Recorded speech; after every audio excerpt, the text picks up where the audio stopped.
Well, I have to make a little disclaimer here. Freedom of speech is really one of the key freedoms, but I'm going to be speaking a little bit more about just the basics of American liberty. And I really like to talk about it in the context of the politics and what's going on in the world today that we see right here. You know, when you look around this city, what do we have? We have Lincoln Memorial down the way. You got the Washington Monument here. You got the Jefferson Memorial. When you look to see what's memorialized in this city, I will tell you, it's a key to understanding American liberty. We memorialize who we are. We memorialize what we aspire to be. These memorials all represent the very best of America. Now, if you're a real student of history, you'll notice that there's some people who don't have statues in this town. There are some people that are missing. John Cotton, for instance, does not have a statue in this town, to the best of my knowledge. Does anybody know who John Cotton is? I got one, maybe two hands. You know, that's a good thing, I actually think. I mean, it would be best if we all knew our history well. But if there's anybody I'd like to forget, I would like to forget John Cotton. But John Cotton was a key player in American history, in colonial history, Massachusetts.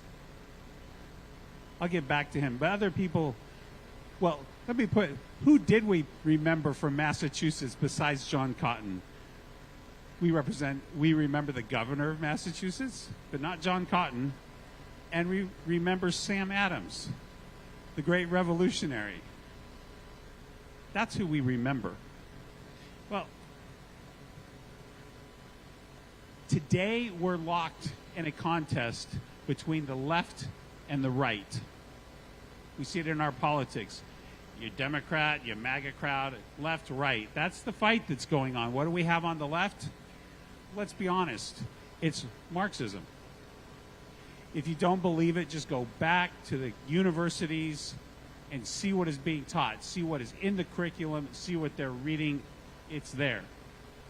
My question is, how many times does Marxism have to fail in all of its iterations before we won't try that again? Marxism says too much speech is a bad thing. We see that today with the cancel culture. It's concerned about too much freedom. But I'm not going to let the right off the hook either. Today we have a conservative right. What's the conservative right trying to do? They're trying to conserve our past. That's what a conservative is conserving our past. But the question is, which past?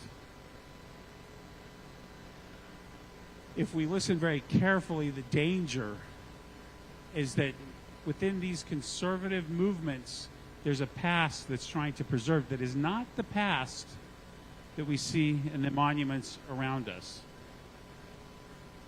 And I think if you listen carefully to what is being said with the conservative right today, you are likely to hear echoes of John Cotton. What you are going to hear is echoes of the freedom, and I put that in air quotes, of the colony of Massachusetts, the Massachusetts Bay Colony, and really every other colony except perhaps Rhode Island and Pennsylvania. You see, if you know a little bit about our history in America, the colonists came over here looking for freedom, but they didn't understand freedom.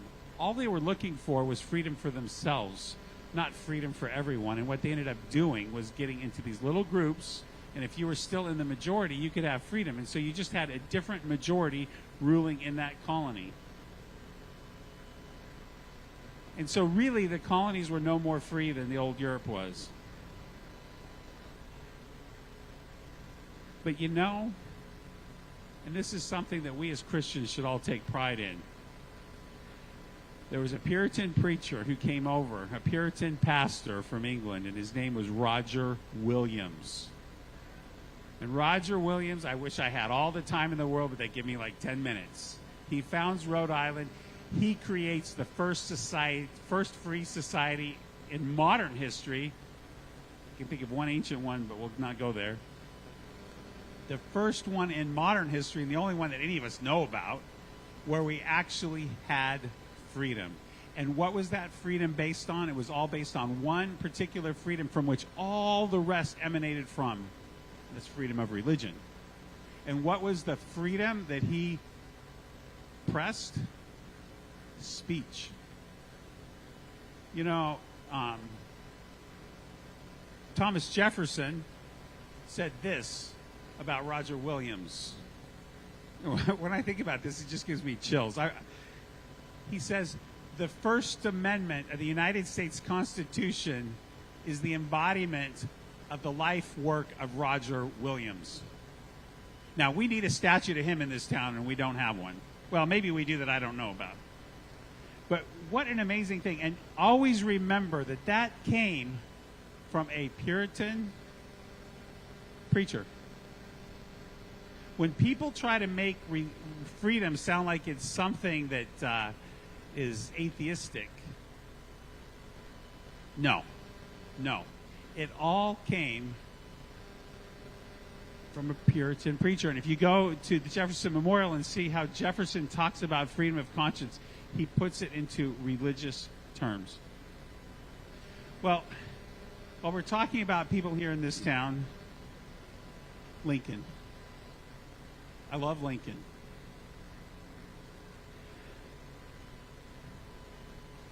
Lincoln and his speeches and the things that he said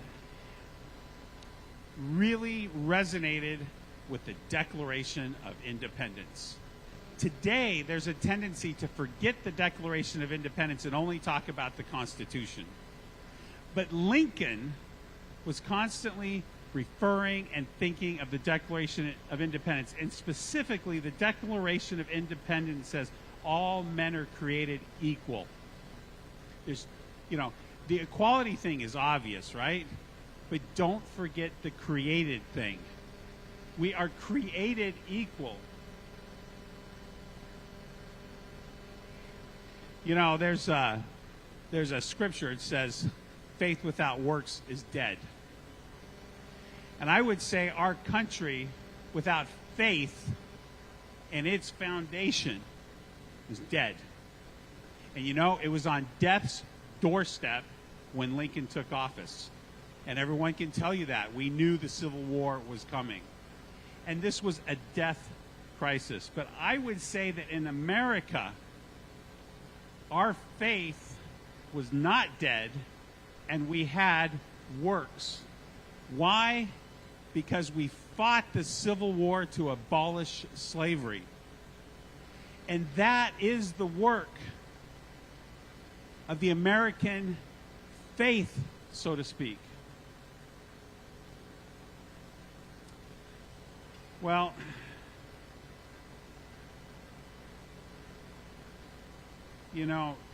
today we fight this battle, though, left versus right.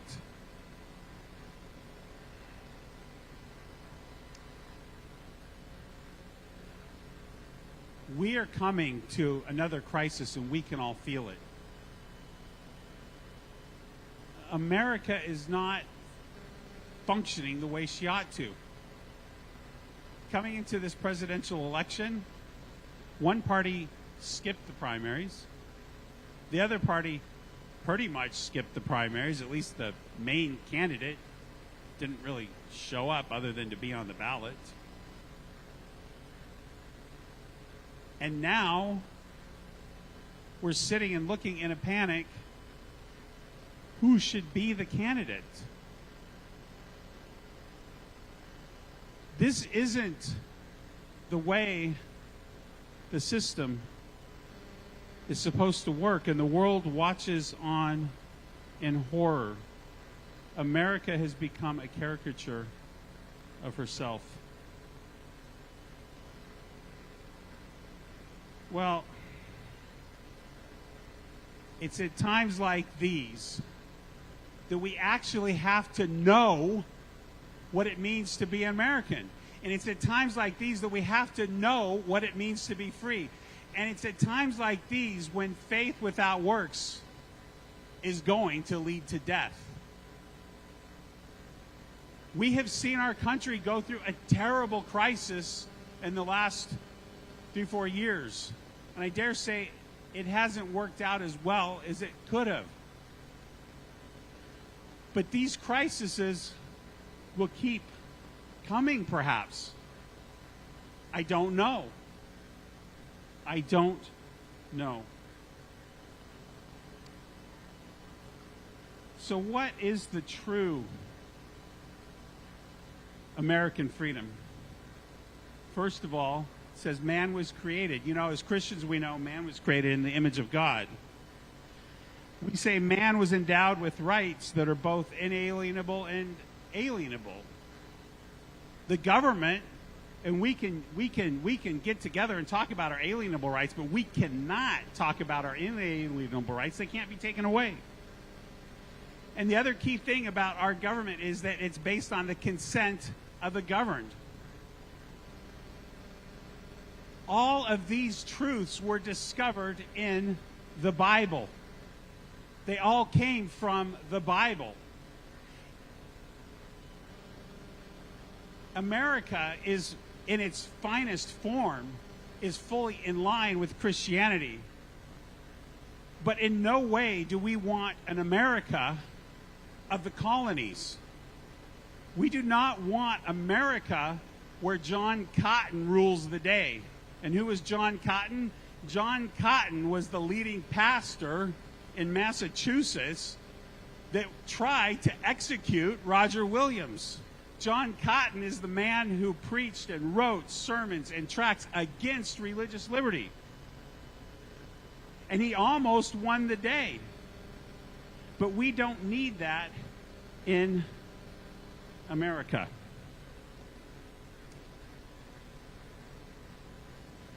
I believe that the true understanding of religious liberty is based on our true understanding of ourselves. When people understand who we are, that we are made in God's image, and that we have inalienable rights, and that we have the right to conscience. This is the universe that God made. These are not truths that were given to us by our government, but they were given by God. And yet our government, at its best, at the founding of our nation, recognized this. When we can have a people that recognize this, they can understand the character of God. And it is for that reason I have a religious fervor for religious liberty. I would say that today, both sides, the left and the right, are trying to take away our liberty. This isn't the kind of system that I was taught in high school, where the marketplace of ideas, put forth the best candidate, have debates. Now we've devolved into some kind of partisanship where you can't think, but you've got to be, are you on the red team or the blue team? And you have to be this way or that way. And don't you dare go against the grain or we will cancel you. And that really goes for both sides.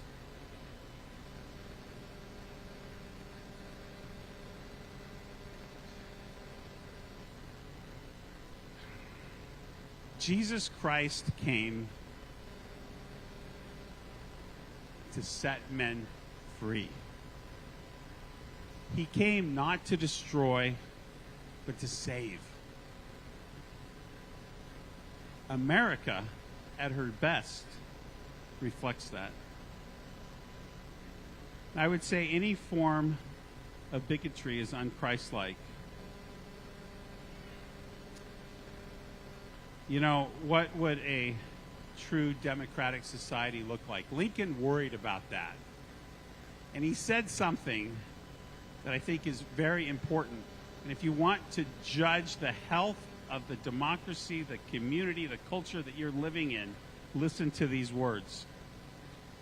Lincoln said, with malice towards none, with charity for all.